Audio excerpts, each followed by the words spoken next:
네, 제 99회 전산세무 2급 기출문제 이론 시험부터 같이 한번 공부해 보겠습니다. 프로그램 먼저 설치하시고요.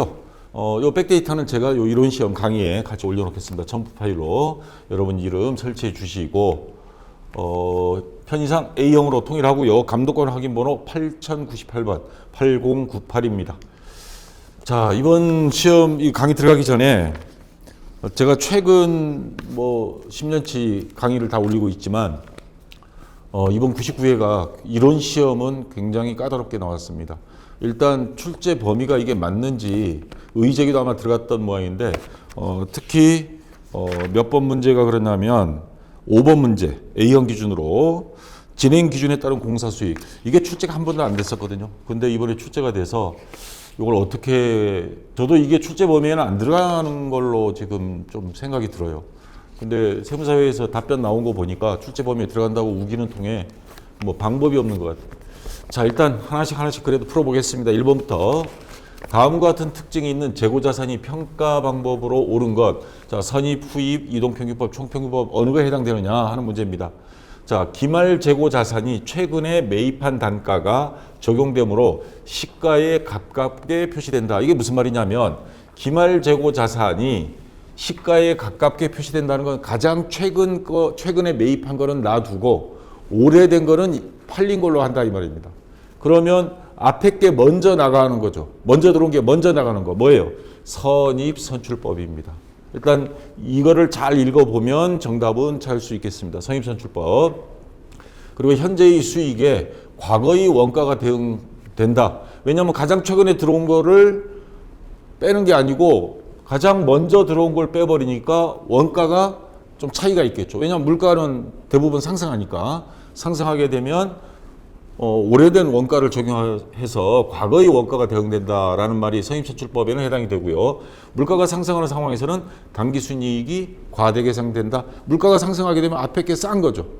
앞에 게 싸니까 장부상으로는 싼 거를 판매한 게 돼서 이익이 많아집니다. 그래서 선입선출법입니다. 1번이 정답이 되고요.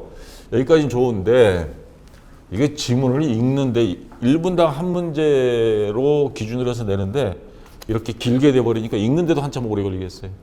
자, 다음 중 일반 기업 회계 기준에 따른 부채와 자본이 표시에 대한 설명으로 옳지 않은 것.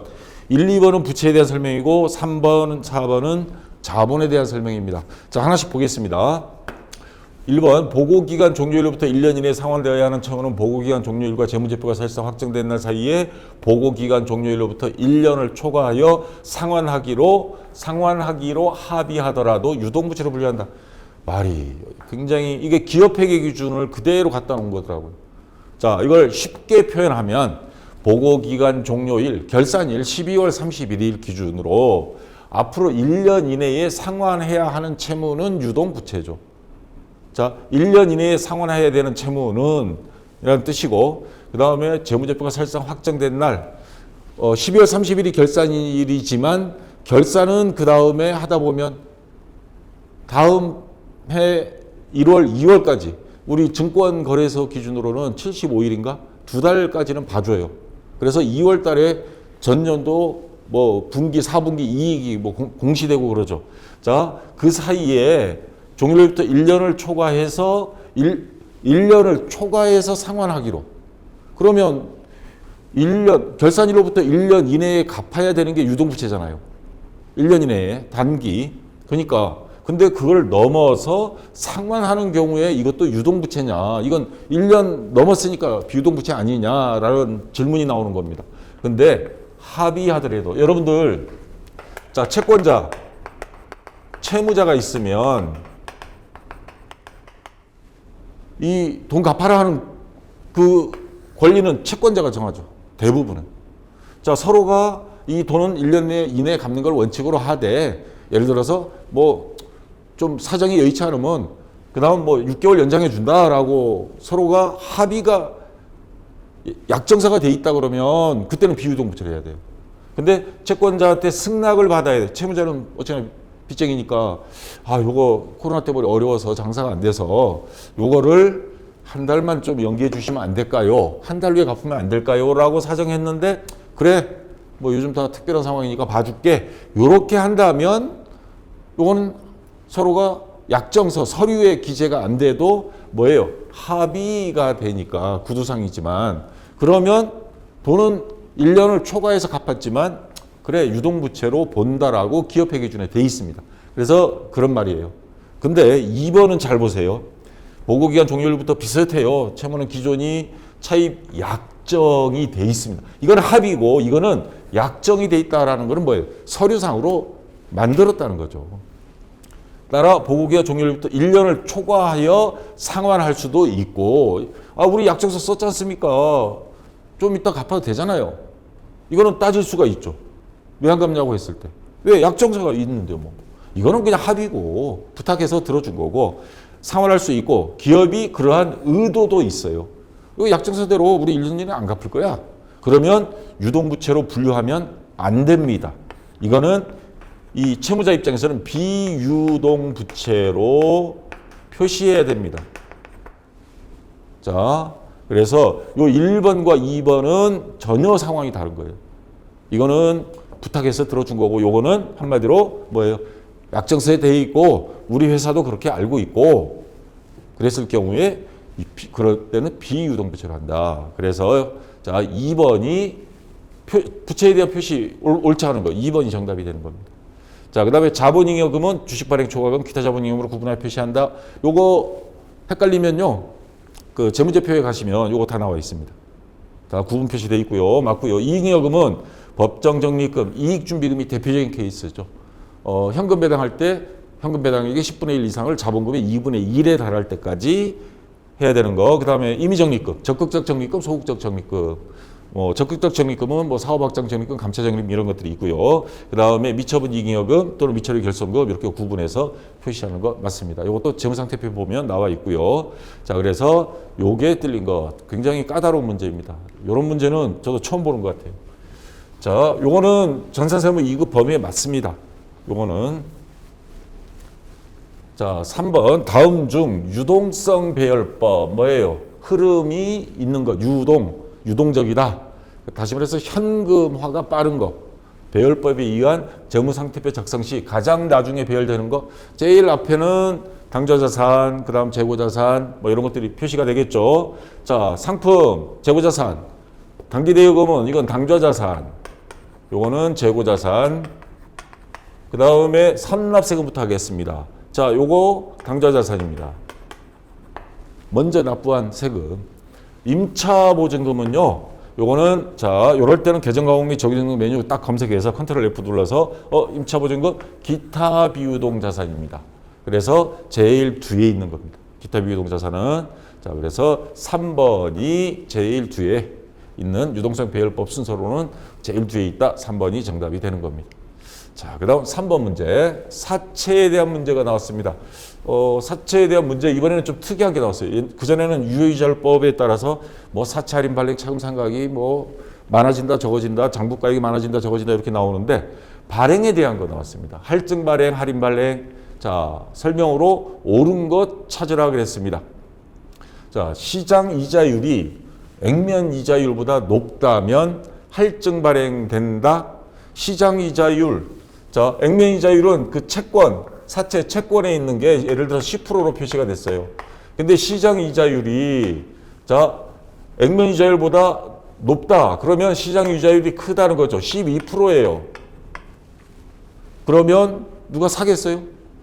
아니, 은행에 적금 들면 12% 이자 주는데 내가 미쳤다고 10% 이자 받는 데다가 돈을 투자하겠어요? 그러면 이럴 때는 시장 유효이자율법이라는 거 배웠죠?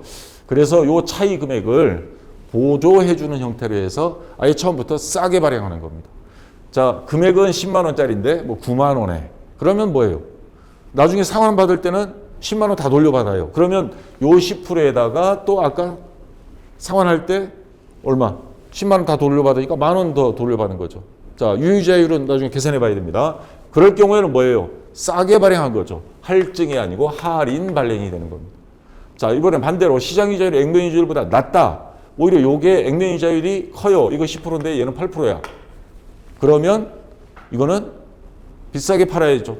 채권을. 그때는 할증 발행이 됩니다. 그래서 둘 다 틀렸고요. 사채를 할인 발행하는 경우 보통 예금에 유입되는 금액은 액면가액과 동일하다? 아니죠. 할인 발행하게 되면 우리가 싸게 발행하게 되면 아까 10만 원짜리 사채를 채권을 9만 원에 발행하는 거죠. 싸게 발행하는 거니까 돈이 9만 원밖에 안 들어와요. 그래서 3번도 틀린 것 되는 겁니다. 자, 이것도 틀렸고요. 4번 사채 발행 유형에 관계없이 액면 이자액은 자 동일하다. 액면 이자액은 채권에 있는 금액은 이자율은 그대로 나가요.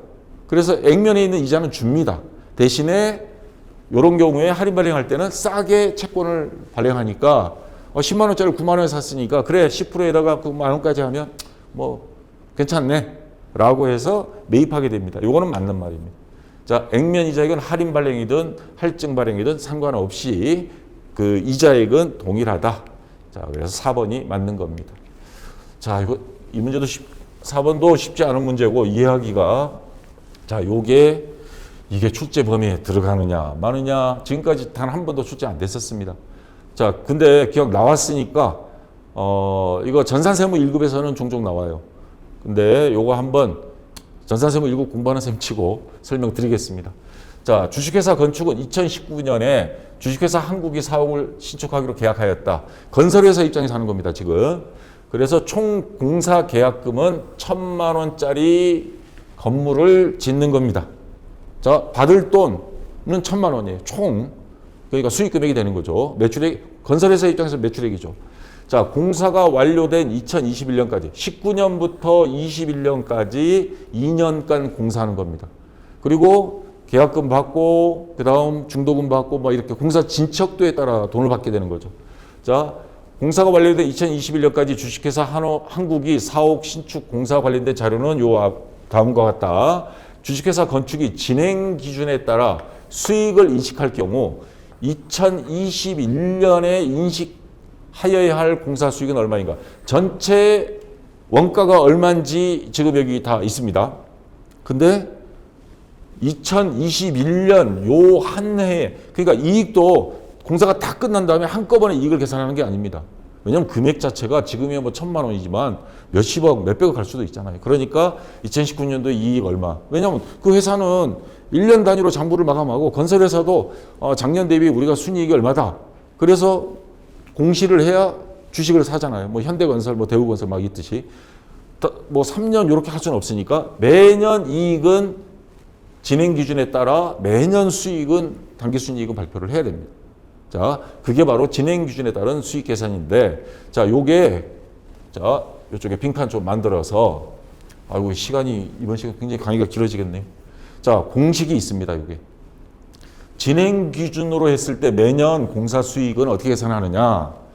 단기 말, 만약에 2021년 기준이다 하면, 자, 2021년 누적 공사 수익과 전기말, 그럼 언제? 2020년이죠. 요거는 2020년, 요거는 2021년을 구하라 그랬으니까, 그래서 단기말 누적 공사 수익에 전기말까지의 누적 공사 수익을 빼면 올해 1년치 공사 수익이 계산이 됩니다. 그러면 자, 전기말 누적 공사 수익은 자, 공사 수익 전기 또는 단기, 자, 요걸 계산해야죠. 공사 수익을 어떻게 계산하느냐? 총 공사 수익에서 누적 공사 진행률, 요거는 퍼센트입니다. 요거를 곱해주면 됩니다.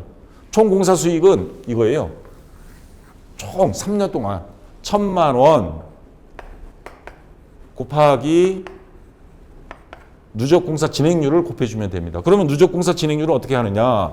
누적 공사 진행률은 자, 누적 발생 원가 나누기 단기말 총 예정 공사 원가. 자, 여기 문제를 보면서 하면 됩니다. 자, 우선 요 2020년부터 한번 먼저 구할게요. 요걸 구하기 위해서. 그러면 단기말 2020년 기준 누적 공사 진행률은 단기말 누적 발생 원가. 누적이란 말은 뭐예요? 현재까지 2020년 12월 31일까지 발생 공사 원가, 전년도 100만 원, 올해 600만 원. 자, 누적이니까 두 개 더하면 얼마예요? 600만 원입니다. 자, 발생 원가는 600만 원. 요 밑에다 할게요. 자, 요게 600만 원이에요. 나누기 단기말 총 예정 공사 원가. 자, 여기 보시면 추가로 소요 추정 원가 앞으로 더 들 거 얼마냐 그랬더니 150만 원어치 원가가 더 들 거래요. 그래서 요 금액이 단기말 총예정 공사 원가는 그러면 지금까지 누적된 게 600만 원에 요게 추가될 거다 이 말입니다. 그러면 추가되면 두 개 더하면 얼마예요? 600에 750만 원이 총예정 요거까지 추가되면 총예정 그러면 750만 원이 됩니다.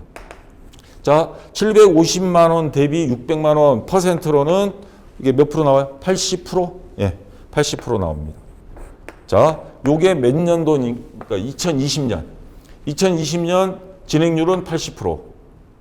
그럼 0.8이죠. 1000만 원에 0.8 하면 누적 공사 수익 2020년 요거죠. 누적 공사 수익은 800만 원이 되는 거죠. 자, 요게 800만 원입니다. 자, 이제 2021년 거 구하겠습니다. 자, 요것도 싹 지우고. 자, 2021년 거. 자, 지금까지 누적 100만 원, 500만 원, 200만 원 요거까지 다 더해야죠. 자, 누적 발생 원가니까 다 더하면 얼마예요? 800만 원이죠. 자, 요게 2021년 게 되는 겁니다. 이거는 2021년 12월 31일 800만 원 나누기 단기 말까지 총 예정 공사 원가는 자 800만 원에 추가는 없어요. 그러면 800만 원이 되는 거죠. 아까는 600만 원에 요거 추가 소요 추정 원가니까 요거까지 더해서 750이고 이번에는 요거는 없으니까 그러면 지금까지 전체 금액 그대로 800만 원. 만약에 더 있다 그러면 요 금액이 더 많아지겠죠. 자, 800만 원 나누기 800만 원이니까 이거 100%입니다. 100%. 그러면 단기말 자, 총 공사 수익 아까 똑같습니다. 1000만 원 곱하기 누적 공사 진행률 이번에는 100%예요. 그러면 100만 원, 1000만 원 그대로 나오죠. 자, 그래서 여기 2021년은 1000만 원입니다. 자, 단기말 누적 공사 2021년은 1000만 원, 전기말 2020년은 800만 원 빼면 얼마? 200만 원이 나오겠죠. 200만 원입니다. 자, 이 말은 지금까지 2020년부터 2021년까지 수익은 200만 원이란 뜻입니다. 자, 그래서 다시 보기로 돌아와서 자, 여기 1번 200만 원이 정답이 되겠습니다. 굉장히 어렵죠? 자, 전산세무 1급 준비하시는 분들 진행 기준에 따라 수익을 인식할 경우 공사 수익은 이게 2020년인지 2021년인지 잘 봐야 됩니다. 만약에 2020년 거 구하려면 아까 거꾸로 요거 구하고 해서 빼면 됩니다. 이런 식으로 한다는 거. 자, 요거 참고로 알아두셨다가 100회에서는 제발 이거 나오지 말아야 되는데 제가 이제 기원할 뿐입니다. 어떻게 이런 거를 출제할 생각, 출제위원 중에 보면 꼭 이렇게 까다로운 문제 내는 걸 좋아하는 사람이 있어요. 고등학교 선생님은 아닐 것 같고. 자, 6번 문제. 다음 중 원가의 사용 목적에 따른 분리로서 가장 적합하지 않은 것. 자, 여기 이거 교재에 있는 겁니다. 교재에 원가액이 나와 있는 거. 발생 형태에 따라서는 재료비, 노무비, 경비. 자, 이렇게 구분하고요. 추적 가능성, 관련성이라 그럽니다. 추적 가능. 이거 직접 제품 제조에 들어간 거냐 아니냐 따질 때 직접 재료비, 간접 재료비, 직접 노무비, 간접 노무비 뭐 이런 식으로 이렇게 구분하고요. 그다음에 조업도 진척도에 따라 총원가가 일정한 거, 고정비, 재료비 같은 경우는 생산량이 늘어나면 자, 재료비도 늘어나는 거 변동비, 준변동비, 중고정비 이렇게 구분하죠. 그 다음에 여기까지 있는데 요거 두 개는 지금까지 사실 출제 안 됐던 거예요. 제가 참고로 교재는 없는데 PPT에 제가 추가 설명합니다. 경제적 효익이 있냐 없냐에 따라서 구분하는 방식입니다. 소멸원가, 미소멸원가 이렇게 구분합니다. 이거 대표적인 케이스가 뭐냐면 회사에서 기계장치 샀어요. 기계장치를 사면 기계장치는 소멸되지 않습니다. 사용은 하죠. 근데 1년 사용하다 보면 기계장치에 따른 뭐가 나와요? 감가상각비가 나옵니다. 자, 기계장치가 100원인데 감가상각비가 10원 나왔어요. 여기 한 10년 쓰는 기계라 칩시다. 그러면 여기서 감가상각비 10원은 이건 비용화돼 버린 거, 낡아서 소멸된 겁니다. 요거를 소멸 원가라 하고 그러면 100원에서 10원 빼면 나머지 90원이 남죠. 90원은 이런 거는 뭐냐? 미소멸 원가라 그럽니다. 그러면 미소멸 원가는 앞으로 돈 벌게 해줄 기계라는 뜻이에요. 경제적 효익이 있다라고 표현하고요. 요거는 감가상각비 소멸 원가는 경제적 효익이 없다라고 이야기합니다. 자, 이해되시죠? 어떤 게 소멸 원가, 어떤 게 미소멸 원가. 자, 그 다음에 수익 대응. 제품 제조와 관련된 재료비, 노무비, 경비. 이건 제품 제조 원가에 해당이 되고 제품 제조 원가가 아닌 거. 예를 들어서 뭐 판매비와 관리비. 이런 것들은 뭐예요? 기간 원가, 광고, 홍보, 선전비 이런 거, 이런 거는 기간 원가라고 합니다. 이거는 제품 제조와 관련된 수익 또는 비용 대응 관계를 구분하기 위한 겁니다. 자, 이렇게 합니다. 그러면 다시 문제로 돌아가서 적합하지 않은 거, 원가 계산 시점. 자, 실제 여기는 없지만 우리 재조관제비 예정 배부하는 거 있었죠? 예정 배부도 하고 실제로 하자. 원가 계산 시점에 따라서 분류하는 방식. 자, 그다음 제품과의 관련성, 요거 직접비냐 간접비냐 하는 거 맞고요. 조업도 변화에 따른 거, 변동비, 준변동비, 중고정비. 자, 이런 거 말하는 거고 경제적 효익, 제품 원가, 기원 원가는 아까 뭐라 그랬어요? 수익 대응 구분에 따라서 하는 겁니다. 수익 대응 구분에. 요 경제적 효익이 관련된 거는 아니고요. 경제적 효익은 뭐예요? 소멸 원가, 미소멸 원가 이렇게 구분하는 게 경제적 효익에 대한 구분입니다. 그래서 4번이 틀린 것 되겠습니다. 자, 아시겠죠? 자, 그 다음 7번 문제.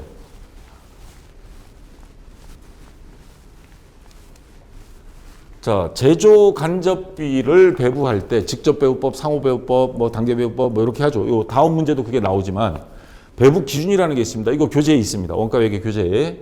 자, 재료비는 뭐 직접 재료비를 기준으로, 노무비는 뭐 종업원 수, 노동 시간, 감가상각비, 기계 사용 시간, 뭐 전력비는 뭐 기계 마력 수 곱하기 운전 시간, 수선비는 수선 횟수, 뭐 이런 식으로 해서 뭐요? 제조간접비를 배부하는 기준으로 활용을 합니다. 자, 다음 중 제조간접비 배부 기준 설정할 때 고려하는 요소 중 가장 합리적이고 우선으로 적용돼야 하는 요소는 무엇인가? 자, 요 각각의 제조간접비를 배부하는 것은 아까 설명드린 어떤 관련성. 예를 들어서 전력비인데 종업원 수 하면은 웃기잖아요. 그 다음 운반비, 뭐 운반 횟수, 운반 거리 이런 걸로 해야 되는데 기계 사용 시간 하면 이거 말도 안 되는 거죠. 자, 그래서 인과관계, 관련성 2번이 정답이 되는 겁니다. 자, 됐고요. 그 다음 8번 문제. 자, 월말 제공품 환산량 계산하는 거 계산 문제가 나왔습니다. 요거 선입선출법하고 평균법 이 정도는 여러분들이 알아두시고, 자, 우리가 구할 거는 요겁니다. 요거. 월말 제공품 금액을 계산하라 하면 요 전체 공식에 대입해야 되고요. 근데 월말 제공, 자, 문제부터 주식회사 은하의 기초제공품 뭐 있고 단기완성품 있고 기말제공품 100개, 선입선출법에 따른 가공비 완성품 환산량은 얼마인가? 환산량 몇 개, 몇 단위. 다시 말해서 요것만 대입해서 문제 풀어라 하는 겁니다. 근데 월말 제공품 가공비는 얼마인가 하면 당월 제조원가에다가 요거 나누기 하고 요 곱하기 해야 됩니다. 자, 월말 제공품 환산량. 그러면 선입선출법입니다. 그러면 완성품 수량 더하기 월말 제공품 환산량 마이너스 월초 제공품 환산량을 빼줍니다. 자, 완성품 수량 몇 개예요? 단기 완성품 400개. 자, 더하기 월말 제공품 환산량. 월말 제공품 어디 있어요? 기말 제공품 100개. 근데 여기 보면 가공비는 공정 전반에 걸쳐 균등하게 투입된다. 그러면 완성도, 진척도라 그러죠. 요거 곱하기 0.2를 해줘야 됩니다. 20% 투입됐다 이 말입니다. 월말 제공품 수량은 100개인데 20%만 완성이 됐어. 그러면 몇 개가 돼요? 20개가 되죠. 마이너스 월초 제공품 환산량. 월초 제공품 150개, 완성도 40%. 마찬가지입니다. 그러면 150개 곱하기 0.4. 그러면 이게 60개가 되죠. 자, 400개 20개 더하고 60개 빼요. 그러면 360 360개, 360단위 1번이 정답이 됩니다. 근데 이 한국 셈사에서 그 발표한 그 풀이에 보면 뭐 기초제형품 150단위 곱하기 괄호 1-40%는 뭐 이상하게 풀이를 해놨어요. 그냥 이 공식대로 하십시오. 이게 제일 간단합니다. 그거는 이해도 잘 안 될 뿐더러. 자, 그래서 1번이 정답이 되고요. 자, 그 다음. 자, 9번 문제. 다음 자료를 이용하여 가공 원가, 가공비를 계산하면 얼마인가? 자, 우리 원가를 분류하는 방법 중에 가공비는 주요 재료비를 뺀 나머지를 전부 다 가공비라고 합니다. 가공비는. 그래서 직접 재료비, 직접 재료 원가 얘는 안 돼요. 얘는 안 빼고 나머지 직접 노무 원가 100만 원. 그 다음에 고정 제조 간접비, 간접 원가 70만 원.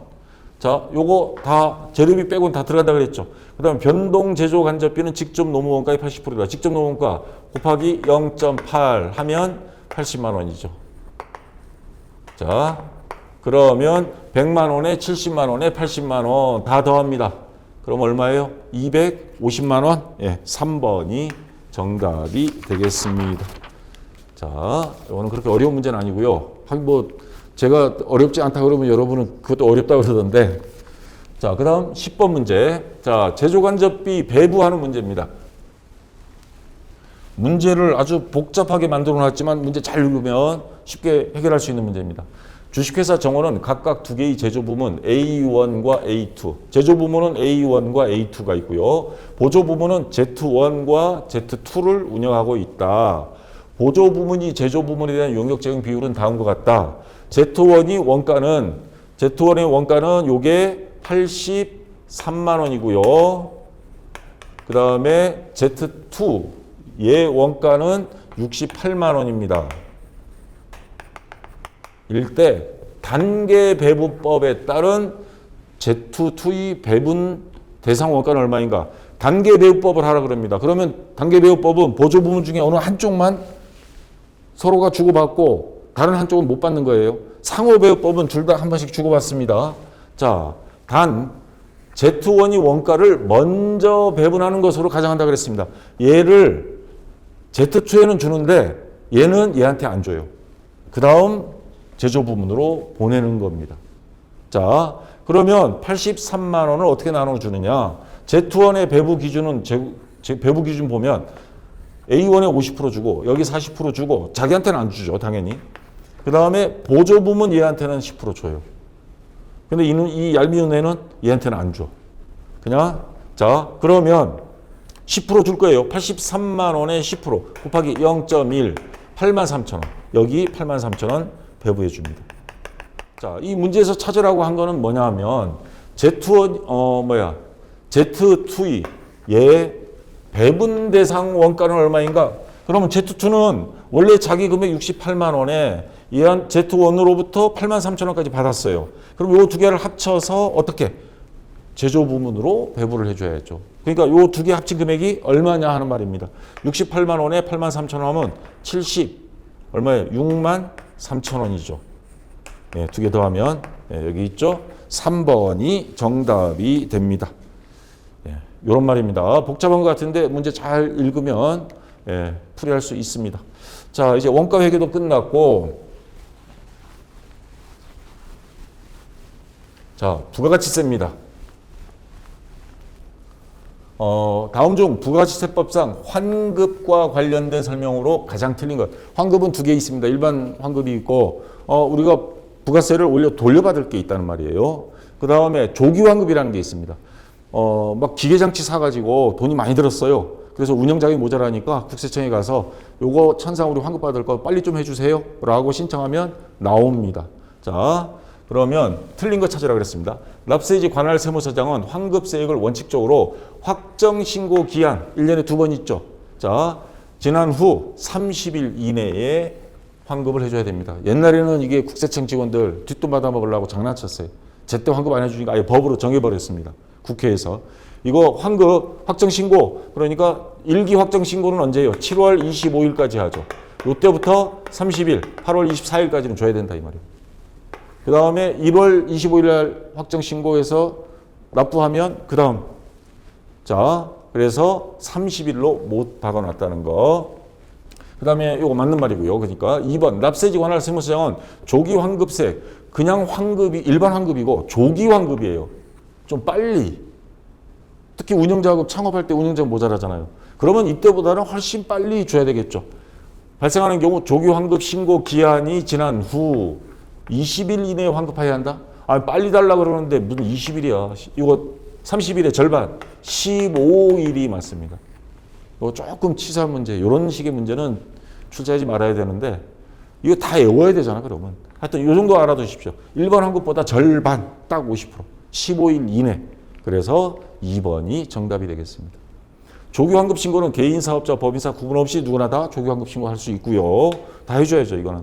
법인 사업자 예정 신고 기한이 환급세액은 자 조기 환급 대상에 해당하지 않는 경우 일반 환급이다. 그러면 확정 신고할 때 예정 신고 때 1, 2, 3월 달 걸 4, 5, 6이 확정 신고죠. 그래서 7월 25일까지 하는데 그래 그거는 그때 납부할 세액에서 그거 세금 낼 거 다 내고 또 돌려받고 번거롭잖아요. 그러니까 확정 신고할 때 요거 그냥 차감하고 나머지만 납부하면 됩니다. 자, 맞는 말이고요. 그래서 11번에 2번이고. 자, 그 다음 부가세는 끝났고요. 소득세입니다. 자, 다음 중 근로소득에 포함되지 않는 것. 근로 가서 일하고 받은 월급, 뭐 당연히 근로소득이죠. 자, 주주총회 등 의결기관 결의에 따라 받은 상여금, 보너스, 당연히 근로소득이죠. 이거 퇴직금 환산할 때 다 들어가는 금액들입니다. 퇴직함으로써 받은 소득으로 퇴직소득은 근로소득으로 안 봅니다. 근데 퇴직소득에 속하지 않는 거야. 회사에서 뭐 유로금 형태로 준다든가 뭐 그러면 이거는 뭘로 보느냐? 근로소득으로 봅니다. 자, 사업주가 종업원을 위하여 직장 회식비로 지출한 금액 이거는 근로소득은 근로소득세를 내야 되잖아요. 세금을. 근데 이거는 뭐예요? 직원들 식사 회식해 준 거 복리후생비입니다. 이거는 근로소득세로 안 들어갑니다. 그래서 4번이 정답이 되고요. 자, 그 다음 13번 문제. 자, 간이과세에 대한 문제가 나왔습니다. 이것도 좀 헷갈리는데 이번엔 특이한 게 뭐냐면 개정세법 적용되는 문제예요. 자, 다음 중 부가시세법상 간이과세에 대한 설명으로 가장 틀린 것. 자, 단 2021년 7월 1일 이후 과세 기간을 가정한다. 개정세법이 간이과세자 금액 기준이 올해 바뀌었습니다. 바뀌었는데 적용이 2021년 7월 1일 이후부터예요. 하반기부터.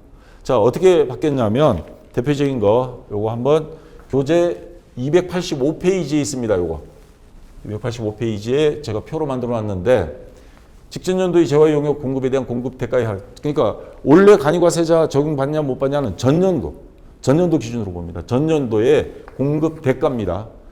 매출액이라고 그러죠. 판매 금액에 부가세 포함된 금액. 보통 매출액 잡게 되면 부가세까지 포함된 금액 하니까 부가세 포함된 금액 합계액이 8천만 원에 미달하면 간이과세자로 본다 이 말입니다. 2021년 7월 1일부터 단 개인 사업자여야 됩니다. 법인 사업자 안 됩니다. 자, 그전에는 얼마였냐? 4,800이었습니다.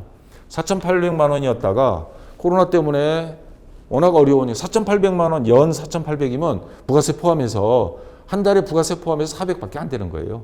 그러니까 좀 더 올려주자. 그래서 8천만 원으로 상향했습니다. 자, 적용 대상 간이과세자는 개인 사업자만. 그 다음에 자, 납부세액은 왜 간이과세자가 좋냐면 이거는 매출세액에서 매입세액 빼고 나머지 세금 내야 되는데 공급대가 금액 곱하기 부가세 10%에 또 부가가치율 이걸 업종별로 조금씩 달라요. 그러면 일반 사업자보다 세금은 왕창 줄어듭니다. 자, 그 다음에 세금계산서 발급인데 4,800만 원 미만은 세금계산서 발급 의무가 없습니다. 이건 예전하고 똑같습니다. 근데 4,800만 원 이상 8천만 원 미만 만 원 미만인 사람들은 세금계산서를 발급을 해야 됩니다. 이 사람들은 기존의 일반 사업자였던 사람들이에요. 근데 물론 세금은 적게 왕창 줄여지지만 자, 세금계산서도 발급해야 된다. 요거 조심하시고요. 납부 의무 면제. 자, 납부 의무 면제 일반 과세자는 없고 요 간이 과세자는 있습니다. 단 4,800만 원 미만일 때. 옛날 간이 과세자. 그러니까 작년까지 2021년 7월 이전까지 간이 과세자에 해당되는 금액에 해당되는 사람은 납부 의무가 면제가 됩니다. 아예 안 낸다는 거예요. 그다음에 의제 매입세. 대부분 간이 과세자는 식당들이 많아요. 식당들이 농수축산물 사면 의제 매입세 공제. 앞에 이런 강의 들었죠. 의제 매입세 공제 다 해줬는데 간이과세자 영역을 넓히니까 이제는 의제 매입세 공제는 너네 못 받아. 적용하지 않는다는 거. 요거 아까 보기에 보면 있습니다. 그 다음에 여기는 없는데 자 보기 가서 보겠습니다. 그 4번인 경우에 그래도 세금 계산서를 받았을 경우에 한해서 그때는 0.5% 그 산 금액 있죠. 금액의 0.5%는 공제는 받을 수 있습니다. 요거. 자, 틀린 거 찾으라 그랬죠. 원칙적으로 직전 연도의 공급대가 합계액이 8천만 원에 미달하는 개인 사업자는 간이과세를 적용받는다. 아까 설명드린 거죠. 그 다음에 원칙적으로 간이과세 중 해당 과세기간에 대한 공급대가 합계액이 4,800만 원 미만이면 납부 의무 면제라 그랬죠. 자, 간이과세자가 면세 농산물 등을 공급받는 경우 면세 농산물 등이 가액의 업종별 공제율을 곱한 금액을 납부세액에서 공제한다. 의제 매입세액 공제 아까 된다 안 된다? 안 된다 그랬죠. 공제 안 됩니다. 그래서 3번이 정답이 되는 겁니다. 자, 됐고요. 자, 그다음 14번. 자, 우리 인적 공제 이따 실무 시험 들어가면 이거 하겠지만 다음은 소득세법상 인적 공제에 관한 설명이다. 옳지 않은 것. 자, 기본 공제 대상 판정에 있어 소득금액 합계액은 종합소득, 퇴직소득, 양도소득 이런 거를 전부 다 합쳐서 소득이 100만 원 이상. 근데 근로소득만 있는 경우는 뭐 금액이 조금 더 많죠. 자, 그걸 가지고 근로소득 이런 기본 소득이 있다. 그러면 기본 인적 공제에 해당하지 않죠. 자, 요거를 다 합하여 판단합니다. 맞고요. 배우자가 없는 거주자로서 기본 공제 대상자인 자녀가 있는 경우에도 종합소득 금액이 3천만 원을 초과하는 경우 한부모 추가 공제를 적용받을 수 없다. 지금 이렇게 돼 있죠. 자, 3천만 원을 기준으로 하는 거는 부녀자 공제예요. 부녀자 공제는 3천만 원, 소득 금액이 3천만 원을 넘으면 공제를 못 받습니다. 근데 한부모 추가 공제는 이거는 소득 금액 상관없습니다. 공제받을 수 있습니다. 근데 만약에 부녀자 공제 대상이면서 요것도 된다. 3천만 원 이하다. 자, 둘 중복은 안 됩니다. 그럼 많은 거 공제받아요. 요게 많아요. 부녀자 공제가. 요걸로 공제를 받아야죠. 자, 적용받을 수 없다는데 요거는 금액 상관없이 부녀자 공제가 아니니까 부녀자 공제면 맞아요. 근데 부녀자 공제가 아니고 한부모 추가 공제니까 요건 소득 금액에 상관없으니까 공제받을 수 있습니다. 그래서 옳지 않은 것 2번이 정답이 되는 겁니다. 자, 형제 자매는 공제 대상인데 단 연령, 소득, 왜 형제 자매인데 장애인도 있을 수 있잖아요. 그래서 형이 데리고 살 수도 있잖아요. 그렇게 공제해 주는데 형제 자매의 배우자는 안 됩니다. 자, 제외한다. 이거 맞는 거고요. 부양 기간이 1년 미만인 경우에도 인적 공제는 월날 계산하지 않는다. 이게 무슨 말이냐면 예전에 한번 나왔습니다. 모시고 살다가 중간에 돌아가셨어요. 사망한 경우. 근데 부모님 단 한 달을 같이 살아도 1년 산 것처럼 월날 하지 않고 그러면 한 달만 모시고 살았으니까 한 달치만 공제 아닙니다. 단 하루라도 같이 살았고 그러면 무조건 1년치 공제가 됩니다. 자, 그래서 맞는 거고요. 자, 그래서 2번이 정답이고 자, 마지막 15번 문제입니다. 부가가치세법상 재화 또는 용역 문제가요 막 왔다리 갔다리 해서 소득세 나왔다고 또 부가세가 나왔어요. 용역이 공급이 다음과 같을 경우 세금 계산서 이거 문제 잘 읽어야 돼요. 발급 대상에 해당하는 공급 가액이 합계액은 얼마인가? 단 아래의 금액에 부가가치세는 포함되어 있지 않다.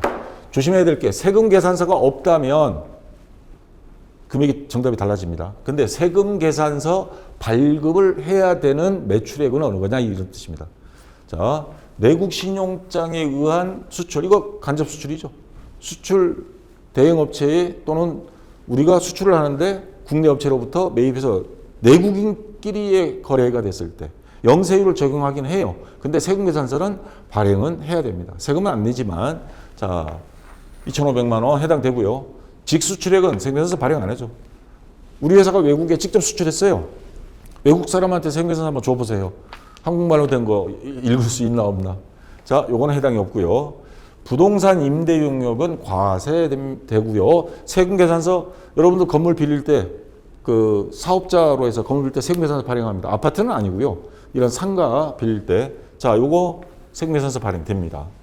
그 다음에 일반 과세자의 부동산 임대 보증금에 대한 간주 임대료, 보증금 전세로 들어갔을 때 그거를 월세로 환산을 해서 은행이자라든가 뭘로 환산을 해서 요거 매출액으로 신고해야 됩니다. 근데 세금계산서는 전세보증금에 대해서는 세금계산서 발행은 안 해요. 그러니까 간주임대료는 세금계산서 발행은 안 되고 세금계산서 없이 매출액으로는 잡아야 되고. 자, 근데 세금계산서가 들어가니까 여기는 해당 없고요. 견본품으로 제공한 거 요거 세금계산서 견본으로 줬는데 무슨 견본 주면서 세금계산서 뭐 발행해주고 그런 건 없죠. 그래서 해당 없습니다. 그래서 여기 해당되는 거는 요거 두 개 더한 금액 얼마예요? 3,700만 원. 3,700. 예. 1번이 정답이 되겠습니다. 자, 여기까지. 그리고 유튜브에서 질문 올리시는 분들 매번 이야기해도 유튜브에 올리시는데 요 박쌤 전산에게 네이버 여기 들어와서 여기에 질문 올리시면 여기 굉장히 질문 답변이 한 20만 개 이상이 있습니다. 이거 검색해 보시면 다 찾을 수 있습니다. 자, 여기 올려주시고요. 어쨌거나 앞에서 이야기했지만 굉장히 이번에 문제가 좀 까다롭게 나온 것 같습니다. 이론은. 자, 좀 쉬었다가 실무 시험 다음 시간에 이어서 하도록 하겠습니다.